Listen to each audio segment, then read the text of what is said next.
Bulletin में सबसे पहले आपको खबर दें, किर्गिज़स्तान के दारुल हुकूमत बिश्केक में तलबा ग्रुपों में लड़ाई और शदीद हंगामा आराई हुई है। पाकिस्तानियों समेत गैर मुल्की तलबा के हॉस्टल्स और अपार्टमेंट्स पर हमले और तोड़फोड़ की गई। तशद्दुद से मुतादिद तलबा के जख्मी होने की इत्तलात हैं। 3 पाकिस्तानी तलबा की हलाकत की गैर मुसद्दका इत्तलात भी हैं। वाक़े से तलबा में खौफ व हिरास फैल गया है। जियो न्यूज़ से गुफ्तगू करते हुए खैबर पख्तूनख्वा से ताल्लुक़ रखने वाले पाकिस्तानी तालिब इल्म मुआज़ अल्लाह ने कहा कि हॉस्टल में लड़कों और लड़कियों पर तशद्दुद किया गया। तमाम तलबा बहुत डरे हुए हैं। सिफारत खाना कोई मदद नहीं कर रहा। जो एजेंट्स हमें लाए हैं वो भी गायब हैं। अपार्टमेंट्स में बिजली बंद करके बैठने पर मजबूर हैं। हसन ने कहा कि गैंग की शक्ल में लड़कों को मारा गया। हुज़ैफा ने बताया कि खाने पीने की अशिया लेने भी नहीं जा सकते। तालिबात महफूज मकामात पर पनाह लेने पर मजबूर हो गई हैं। किर्गिज़स्तान हुकूमत का हंगामा आराई पर काबू पाने का दावा। बिश्केक में तशद्दुद की वीडियो सोशल मीडिया पर वायरल हो रही हैं, ताहम जियो न्यूज़ उनकी तस्दीक नहीं कर सकता। मेरा नाम मुआज़ुल्लाह है और मैं यहाँ बिश्केक में स्टूडेंट हूँ। हम जियो न्यूज़ को रिक्वेस्ट करते हैं, अबूबकर सिद्दीक को रिक्वेस्ट करते हैं कि वो हमारे आवाज़ जियो न्यूज़ के थ्रू हुकूमत तक पहुँचा सके, क्योंकि जो यहाँ बिश्केक में आज हो रहा है, ये 2 दिनों से या जो हो रहा है, तो ये हुकूमत तक पहुँचाए। बहुत ज़्यादती हो रही है स्टूडेंट्स पे। इसके अलावा हमारे हॉस्टल पे भी अटैक हुए हैं। मेरा नाम हसन बिस्री है। मैं IMU की यूनिवर्सिटी से ताल्लुक़ रखता हूँ। मैं यहाँ पे आया था स्टूडेंट के हिसाब से, स्टूडेंट के लिए कि मैं भाई एक डॉक्टर बन सकूं, लेकिन यहाँ पे कुछ वाक़यात इस तरह हुए हैं पिछले कि भाई हर स्टूडेंट को मारते रहे ये लोग सारे। ये स्टार्टिंग से यही है, हमारे लड़कों को मार रहे हैं ये लोग। एक दूसरे के साथ मिलके ये एक गैंग बने हुए होते हैं और आ जाते हैं और स्टूडेंट को मार लेते हैं, लेकिन किसी ने ये आवाज़ नहीं उठाई।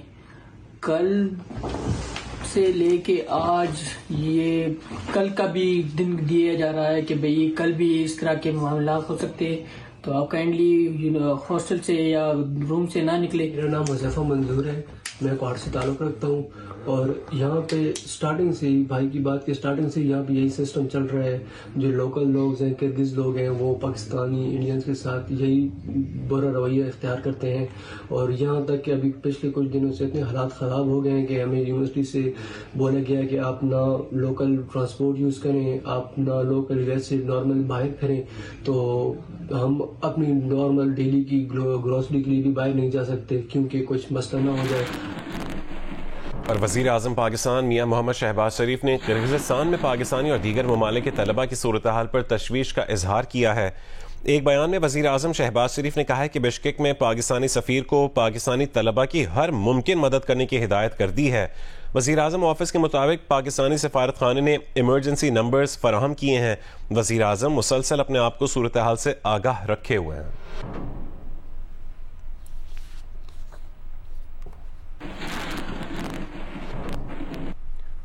किर्गिज़स्तान में पाकिस्तानी सफारत खाने ने तलबा तालिबात के लिए राबता टेलीफोन नंबर्स जारी किए हैं।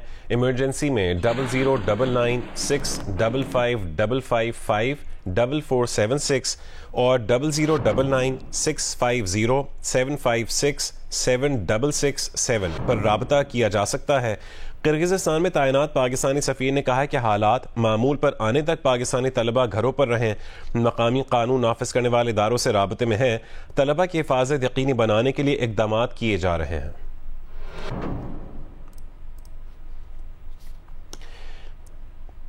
किर्गिज़स्तान में पाकिस्तानी सफारत खाने ने तलबा तालिबात के लिए टेलीफोन नंबर्स जारी कर दिए हैं।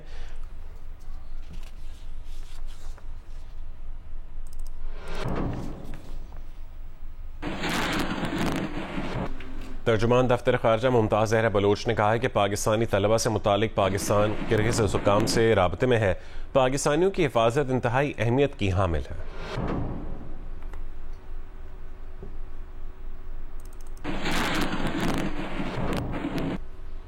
और किर्गिज़स्तान की मीडिया के मुताबिक 13 मई को बोदयूनी के हॉस्टल में मकामी और गैर मुल्की तलबा में लड़ाई हुई थी। झगड़े में मुलविस 3 गैर मुल्कियों को हिरासत में लिया गया है। 17 मई की शाम चोयकरमंजान दुक्कातले के इलाके में मकामियों ने एहतजाज किया। मकामी अफराद ने झगड़े में मुलविस गैर मुल्कियों के खिलाफ कार्रवाई का मुतालबा किया। मुजाहिरीन ने मुंतशिर होने से इनकार किया और मजीद जमा हो गए। पब्लिक ऑर्डर की खिलाफ वर्जी पर मुतादिद अफराद को हिरासत में ले लिया गया। वफाकी पुलिस के सरबराह से मुज़ाकरात के बाद मुजाहिरीन मुंतशिर हो गए। बिश्केक सिटी दाखिला उमूर के सरबरा का कहना है कि 13 मई को होने वाली लड़ाई में हलाकत की इत्तला झूठी है।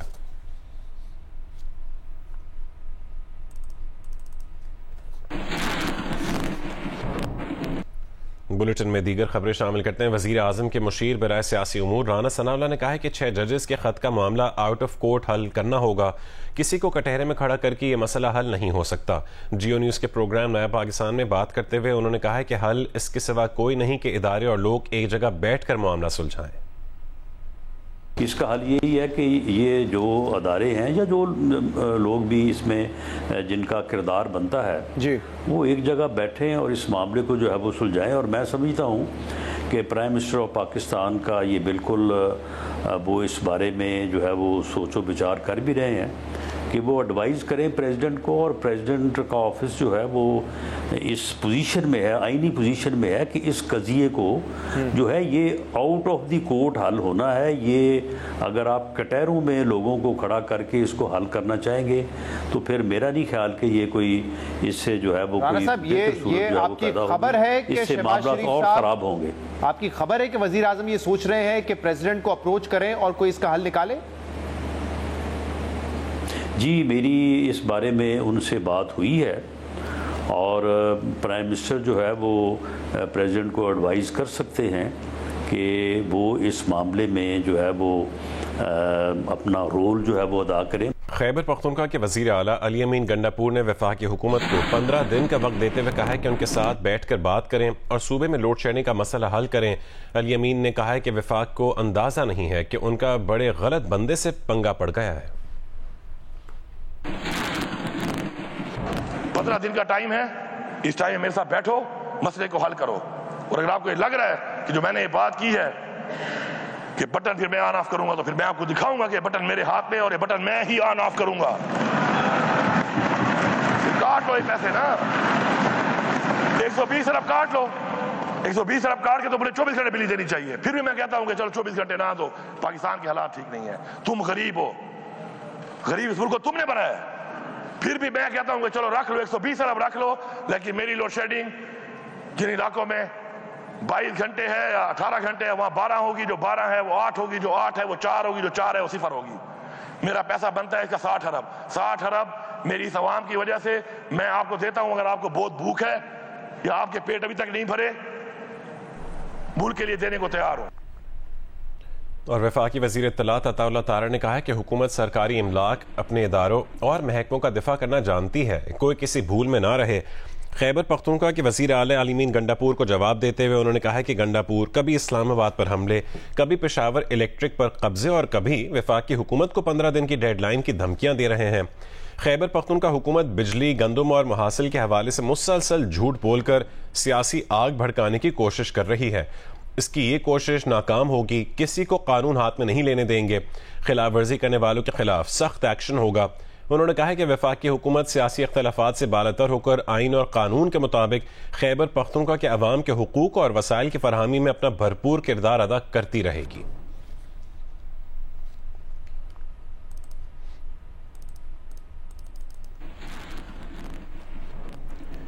खेल के मैदान से खबर दें। इस्लामाबाद में खेली गई central Asian volleyball championship Pakistan ने जीत ली है। फाइनल में कौमी टीम ने तुर्कमानिस्तान के खिलाफ 3-1 से कामयाबी हासिल की। लियाकत जिम्नाजियम स्पोर्ट्स कॉम्प्लेक्स में खेले गए फाइनल में पाकिस्तान ने तुर्कमानिस्तान के खिलाफ पहले दोनों सेट्स 25-21 और 25-19 से अपने नाम किए। तीसरे सेट में तुर्कमानिस्तान ने 25-20 से कमबैक किया। पाकिस्तान ने मैच का चौथा सेट 25-14 से जीतकर टाइटल अपने नाम कर लिया। पाकिस्तान इवेंट में नाकाबिल शिकस्त रही और 6 लगातार मैचेस जीतकर चैंपियनशिप जीती। पाकिस्तान ने मजमूई तौर पर इवेंट में 18 सेट जीते और 3 हारे। पोजीशन के मैच में किर्गिस्तान ने श्रीलंका को 1 के मुकाबले में 3 सेट से शिकस्त दी। वफाकी वजीर एहसन इकबाल ने इख्तितामी तकरीब में बतौर मेहमान खुसूसी शिरकत की और खिलाड़ियों में मेडल्स तकसीम किए। इंग्लैंड पहुंचने के बाद पाकिस्तान क्रिकेट टीम ने लीड्स में पहला प्रैक्टिस सेशन में हिस्सा लिया। खिलाड़ियों ने 3 घंटे की ट्रेनिंग में बैटिंग, बॉलिंग और फील्डिंग की ड्रिल्स की। पाकिस्तान और इंग्लैंड के दरमियान पहला T20 इंटरनेशनल 22 मई को लीड्स में खेला जाएगा। पाकिस्तान क्रिकेट टीम आयरलैंड के खिलाफ T20 सीरीज जीतने के बाद इंग्लैंड के शहर लीड्स पहुंची, जहां एक दिन आराम के बाद खिलाड़ियों ने जुमे को पहले प्रैक्टिस सेशन में शिरकत की। ट्रेनिंग के आगाज से कबल टीम के सीनियर मैनेजर वहाब रियाज, कायम मुकाम हेड कोच अजहर महमूद और कप्तान बाबर आजम ने खिलाड़ियों को ट्रेनिंग और इंग्लैंड के खिलाफ सीरीज के हवाले से ब्रीफिंग दी, जिसके बाद क्रिकेटर्स ने फिजिकल ट्रेनिंग और फील्डिंग ड्रिल्स में हिस्सा लिया और फिर बैटिंग बॉलिंग की प्रैक्टिस की। पाकिस्तान और इंग्लैंड के दरमियान 4 T20 की सीरीज का पहला मैच 22 मई को लीड्स में खेला जाएगा। कप्तान बाबर आजम और मोहम्मद रिजवान ने T20 वर्ल्ड कप के लिए नए बैट बनवा लिए हैं। दोनों क्रिकेटर्स अपने बैट्स के लिए लीड से ससेक्स गए। कप्तान बाबर आजम और मोहम्मद रिजवान ने फैक्ट्री में कई घंटे गुजारे। बाबर आजम और मोहम्मद रिजवान ने बड़ी सोच विचार के बाद अपनी पसंद और ज़रूरत के बैट बनवाए हैं। क्रिकेटर्स का कहना है कि बैट खुद बनवाए हों तो फिर खेलने का भी अपना ही मज़ा होता है।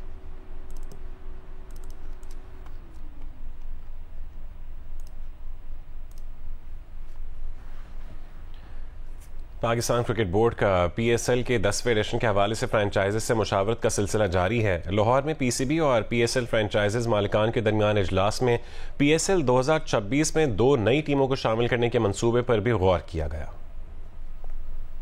लाहौर में पाकिस्तान क्रिकेट बोर्ड और PSL फ्रेंचाइज मालिकान के दरमियान इजलास में PSL के अगले एडिशन की विंडो को हतमी शक्ल देने से मुतालिक तबादला ख्याल किया गया। अगले वर्ष PSL का 10वां एडिशन 6 टीमों का आखिरी इवेंट होगा, जिसके बाद 2026 में PSL में 2 नई टीमें शामिल करने की मनसूबाबंदी की जा रही है। इजलास में हर फ्रेंचाइज के एक खिलाड़ी को बराह रास्त साइन करने के ऑप्शन पर भी तबादला ख्याल हुआ। ये साइनिंग मार्की प्लेयर ऑफर के अलावा होगी। PSL के अगले एडिशन में पेशावर और कोयटा के वेन्यू पर भी बातचीत हुई। PCB चेयरमैन मोहसिन नकवी ने कहा कि पेशावर और कोयटा को 2024 और 25 के सीजन में डोमेस्टिक मैचेस देकर पाकिस्तान क्रिकेट कैलेंडर में वापस लाने की ख्वाहिश है। शाहज़ेब खान ने एशियन ताइक्वांडो चैंपियनशिप की तारीख में पाकिस्तान के लिए पहला सिल्वर मेडल जीत लिया है। वियतनाम के शहर दानंग में जारी एशियन ताइक्वांडो चैंपियनशिप के कैरोगी इवेंट की 54 किलोग्राम कैटेगरी में पाकिस्तान के शाहज़ेब खान और सऊदी अरब के हमदी रियाद के दरमियान दिलचस्प मुकाबला हुआ। हमदी रियाद ने पहले राउंड में 1-0, दूसरे राउंड में 9-8 और तीसरे राउंड में 7-3 के फर्क से जीतकर गोल्ड मेडल हासिल किया। चैंपियनशिप की तारीख में पाकिस्तान पहली बार सिल्वर मेडल जीतने में कामयाब हुआ। जुम्मे को होने वाले दीगर मुकाबलों में पाकिस्तानी खिलाड़ियों को शिकस्त हो गई। जिला करक की खुशहाल खान खटक यूनिवर्सिटी में स्पोर्ट्स गाला का इनेकाद किया गया। स्पोर्ट्स गाला में यूनिवर्सिटी के तलबा तालिबात मुख्तलिफ खेलों में हिस्सा ले रहे हैं। तफसील बताएंगे GNS के नुमाइंदे मोहम्मद अब्रार खटक।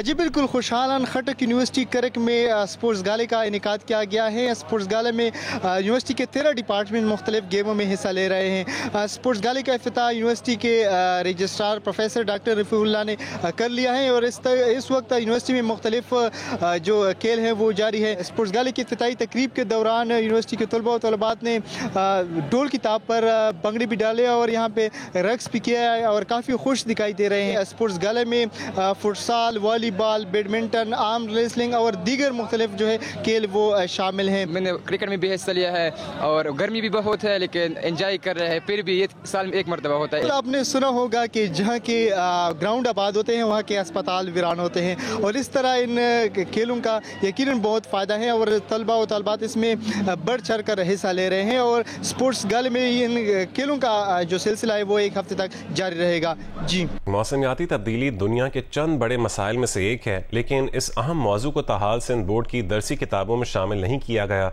माहिरीन समझते हैं कि क्लाइमेट चेंज सरकारी तालीमी निसाब का हिस्सा होगा तो आइंदा नस्ल इसके बारे में फिक्रमंद होगी। कराची से वलीद अहमद की रिपोर्ट देखिए। धुआं, जलता कचरा, समंदरों में गिरता प्लास्टिक, कोयले पे पकता खाना, कुराए अर्ज के लिए कितने बड़े खतरात हैं। ये मज़ामीन किसी हद तक निजी स्कूलों में तो पढ़ाए जाते हैं लेकिन सरकारी निसाब का हिस्सा नहीं। असातिज़ा समझते हैं हुकूमत मुतहरिक हो तो क्लाइमेट चेंज का मसला आगाही तहरीक की शक्ल इख्तियार कर सकता है। अभी तक हुकूमती तौर पर हमने नहीं देखा कि कोई ऐसा कोई मेजर लिया गया हो या करिकुलम का पार्ट बनाया जा रहा हो या इसके बारे में गवर्नमेंट की तरफ से कोई बातचीत की जा रही हो। अगर जितनी बातचीत की गई है, जितने प्रोग्राम्स ऑर्गेनाइज किए गए हैं वो सब प्राइवेटली लोग खुद से ऑर्गेनाइज कर रहे होते हैं। माहिरीन का कहना है कि मौसमियाती तब्दीली के बायस आबी हयात, चरन परिंद, नकल मकानी, सयाहत, मईशत, सेहत और इंसानी जिंदगी पर पड़ने वाले असरात को सरकारी निसाब का हिस्सा बनाना वक्त की अहम जरूरत है। क्लाइमेट चेंज की मुश्किल इस्तिलाहात को आसान बनाकर कोर्स में शामिल करना होगा। हमारी ये कॉन्शियस एफर्ट नहीं है कि हमको ये बताएं कि आने वाले दिनों में अगर ऐसी चीज़ें हो रही हैं तो उससे बचाव के लिए मुझे और आपको अपनी लाइफ को रीसेट करना पड़ेगा। और उस रीसेट करने के लिए बहुत छोटी छोटी सी चीज़ें हैं जो मुझे करनी होगी कि मैं पानी को महफूज करना शुरू कर दूँ, मैं दरख्त लगाने की कोशिश करूँ कि आने वाले 10-15 सालों में ये दरख्त जो हैं मेरी आने वाली जनरेशन की प्रॉपर्टी बनेंगे और इस माहौल में कंट्रीब्यूट करेंगे। प्राइमरी, सेकेंडरी, सानवी, आला सानवी बोर्ड की किताबों में कहीं मौसमियाती तब्दीली के मज़ामीन नहीं मिलते। गर्मी, सर्दी या जमीन की चंद तारीफें हैं जो जदीद दौर से हम आहंग नहीं। वालिदैन समझते हैं उर्दू, अंग्रेजी, ज्योग्राफी, साइंस समेत दीगर सब्जेक्ट्स में मौसमियाती तब्दीली के अस्बाक शामिल होना चाहिए। काफ़ी कुछ ऐसा है जो कि हमारे निसाब का हिस्सा नहीं है, ठीक है, और हमारे असल में जो पॉलिसी मेकर्स हैं या फिर जो निसाब बनाने वाले हैं उनकी प्रायोरिटीज़ कुछ और हैं। उनको ज़्यादा रट्टाफिकेशन को हटाकर चीज़ों को समझने के लिए ऐसा मरतब दिया जाए निसाब की जिसमें बच्चों का IQ लेवल बढ़े। बिल्कुल इसका सब्जेक्ट होना चाहिए, एक टीचर होना चाहिए, जो बाकायदा पीरियड होना चाहिए स्कूल में। इस अहम मामले पर तर्जुमान सिंध हुकूमत मुर्तज़ा वहाब और सूबाई वजीर तालीम सरदार शाह से मौक़िफ़ लेने के लिए राब्ता किया गया, लेकिन जवाब न आया। मौसमियाती तब्दीली एक हकीकत है, लेकिन एक हकीकत ये भी है कि पाकिस्तान के सरकारी तालीमी निसाब में 1 दहाई, 2 दहाई और 3 दहाई पहले के मज़ामीन पढ़ाए जा रहे हैं। माहिरीन तालीम समझते हैं कि वक्त आ गया है कि इस बात पर मुबाहिसा किया जाए कि सरकारी तालीमी निसाब में कैसे मौसमियाती तब्दीली के मज़ामीन को शामिल किया जाए। कैमरामैन अल्ताफ़ हुसैन के साथ वलीद अहमद, जियो न्यूज़, कराची। जैकबाबाद में गर्मी के बायस शहरियों ने फालसे के जूस का इस्तेमाल बढ़ा दिया है। तफसील बताएंगे जियो न्यूज़ के नुमाइंदे मुकेश रुपैता। जी सर, मैं जैकबाबाद के सेशन कोर्ट रोड पर मौजूद हूँ। गर्मी में इजाफे के साथ ही जैकबाबाद के शहरी जहाँ दीगर मशरूबात इस्तेमाल कर रहे हैं, वहीं फालसे का जूस भी इस्तेमाल कर रहे हैं। शहरियों और दुकानदारों से पूछते हैं कि फालसे का जूस पीने से वो कैसा महसूस करते हैं। गर्मी के लिए बेहतर है, दर्द को ठंडक भी देती है और सस्ता भी है, पीने में मजा भी आता है, पैसे भी कम लेते हैं लोग। इनसे पीने से कई फ़ाइदा आहिनि। बिल्कुल एक तो रत साफ़ कंदो आहे, ॿिए नंबर ते इहो आहे त जिस्म जी जेकी गर्माश आहे उहा निकिरी वेंदी आहे, ठंडक पैदा थी वेंदी आहे इंसान जे जिस्म। जी सर, आपने यहाँ पर शहरियों और फालसे के जूस फर्क करने वाले के तासुरात सुने। उनका ये कहना है फालसे का जूस पीने से गर्मी की शिद्दत में कमी महसूस होती है और जिगर के लिए भी बहुत ये मुफीद है। जी।